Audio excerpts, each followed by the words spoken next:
Good morning, it's today again. Welcome back to Joseph's Reserves. I'm Joseph and I store 20% of my income in the form of rare coins and precious metals. Every time we approach a COMEX delivery month, the word shortage starts to circulate. Prices move, premiums rise, and suddenly people are saying the silver market is breaking. But what does a silver shortage actually mean? Is the world actually running out of metal, or is something more technical happening beneath the surface? Today, I want to walk through what really happens during a delivery squeeze, how refiners and vaults fit into the picture, and what it actually means for physical stackers like us.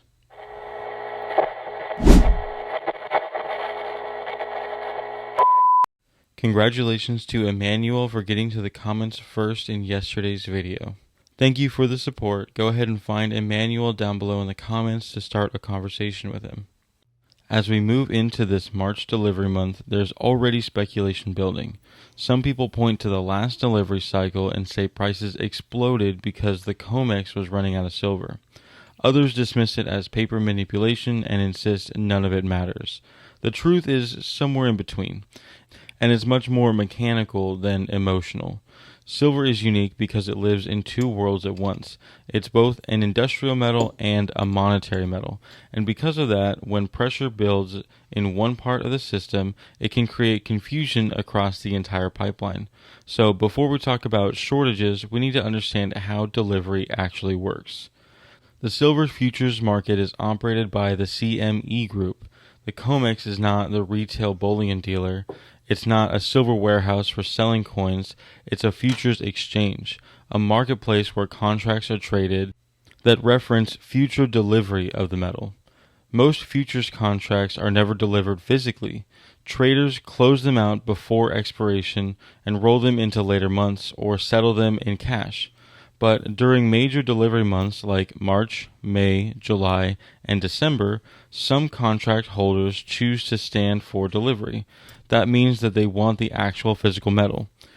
Now here's the important part. Delivery must occur in approved 5,000 ounces good delivery bars stored in the COMEX in approved vaults.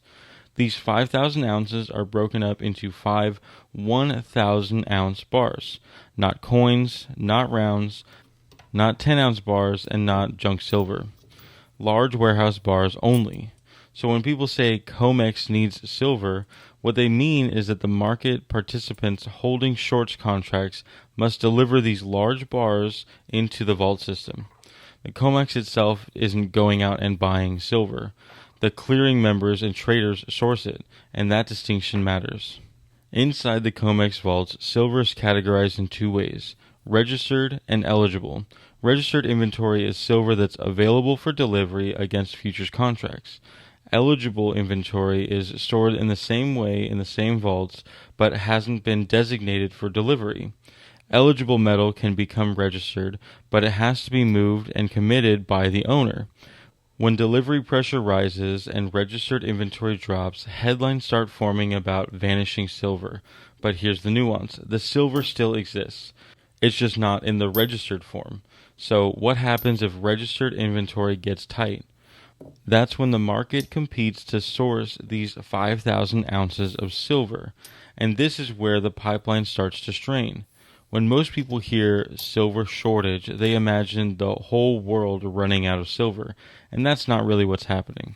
The shortage in this context usually means that it's tight registered inventory, elevated delivery requests, rising wholesale premiums, dealers reporting this tight supply, and slower retail restocking.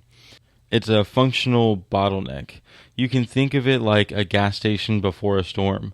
There's still gasoline in the country as a whole, but if everyone shows up to the same gas station at the same time, that station runs dry temporarily.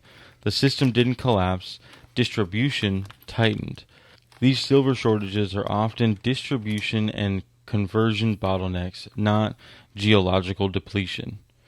Now this is where it gets really interesting. When wholesale 1,000-ounce bars are in high demand, refiners play a critical role. If traders need deliverable bars, refiners prioritize and cast these 1,000-ounce bars. industrial scrap gets processed, and mining ore gets refined into this wholesale format. But refining capacity is not infinite. If refiners are forced to focus on large bars for wholesale delivery, they're not simultaneously maximizing production of retail coins like 10-ounce bars, kilo bars, or processing the lesser formats, the 90% constitutional silver or sterling flatware. And that's where a bit of the confusion happens. It's not that COMEX is melting down junk silver directly. It's that the refining capacity shifts towards melting wholesale bars to fit demand first. That shift can indirectly tighten retail supply and push premiums higher, not because silver disappeared, but because conversion capacity is limited. Many stackers say if silver is tight, just melt the junk silver. But these 90% coins and sterling silver must be chemically refined into a compliant form that meets the COMEX good delivery standards. That takes time, margin incentives, and available refining capacity. If the wholesale 1,000-ounce bars are commanding higher premiums, refiners will logically prioritize those. So during delivery squeezes, you could see wholesale demand rising, refinery backlogs increase, and because all of the pure silver is being sent to refiners, the availability will tighten and premiums will widen.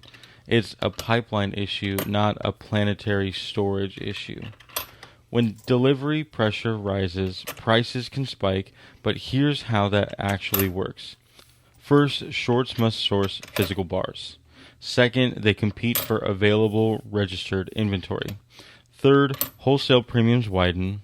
Fourth, spot price can rise due to futures pressure. And fifth, retail dealers raise premiums due to uncertainty around replacement costs. But the key part is that the price spikes often reflect short-term delivery stress, not permanent structural scarcity. After the delivery window has passed, the system often rebalances. Metals move, eligible becomes registered, refiners catch up, and premiums will normalize. Understanding that cycle protects you from emotional buying. So, what should we take away from this? A shortage doesn't mean silver doesn't exist. It often means the deliverable pool at a specific moment is tight. Refining and logistics capacity matter as much as the mining supply. The premium spikes during the delivery months are normal. However, panic buying at this peak premium environment is usually a mistake. As stackers, our advantage is time. We don't need metal tomorrow to settle futures contracts. We can buy outside the noise, we can build our stack steadily, and we can understand the mechanics instead of reacting to headlines. As we move into March, watch registered inventory levels, delivery notices issued, and the spread between spot and retail pricing, as well as the dealer inventory. If registered inventory dips sharply, you may see pressure. If refiners are stretched, you may see retail tightness. But remember, the system is complex, and complexity is not the same as collapse. Silver shortages are rarely running out of the metal. They're about timing, format, vault location, and refining capacity. When the right bar isn't in the right vault at the right moment, the system strains and prices respond. Understanding that makes you a smarter stacker, not just a louder one, not a panicked one, just an informed one. And that's what this channel is about. You can now write me at Joseph's Reserves, 10160 Highway 242, Suite 800, number 401 in Conroe, Texas, zip code 77385. Make sure to include your information so I can write you back. If you like this video, make sure to go down and give it a thumbs up.